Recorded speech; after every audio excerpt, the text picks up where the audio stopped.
வணக்கம் அன்பு நண்பர்களே.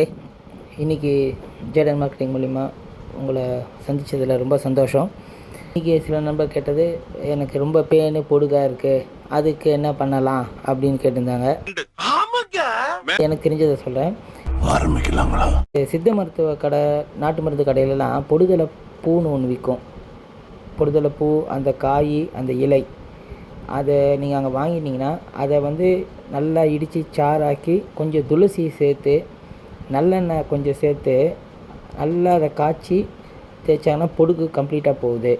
ரெண்டாவது, நம்ம வீட்டில் வளர்கிற செம்பருத்தி இருக்குது பார்த்திங்களா, அந்த செம்பருத்தி இலையை நல்லா அரைச்சி அதை ஒரு 10 நிமிஷம் நல்லா தலையில் தடவிட்டு ஒரு 10 நிமிஷம் கழித்து சீக்காய் போட்டு குளிச்சிங்கன்னா பொடுகு கொஞ்சம் உடனே போயிடுது. அது மாதிரி இந்த வெந்தயம், கசகசா இதை கொஞ்சம் பாலில் ஊற வைக்கங்க. பாலில் ஊற வச்சு கொஞ்சம் மிளகு லைட்டாக கொஞ்சம் சேர்த்து நல்லா அரைச்சிடணும். அதையும் சீக்காய் போட்டு நல்லா தேய்ச்சிட்டிங்கன்னா ஒரு வாரத்துக்கு 2 வாட்டி இப்படி பண்ணுங்களேன்.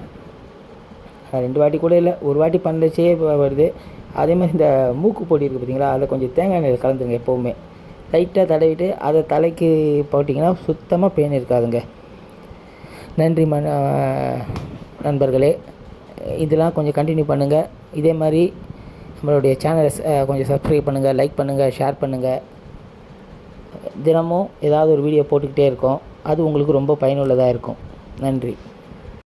खत्म. Bye bye, tata, good bye.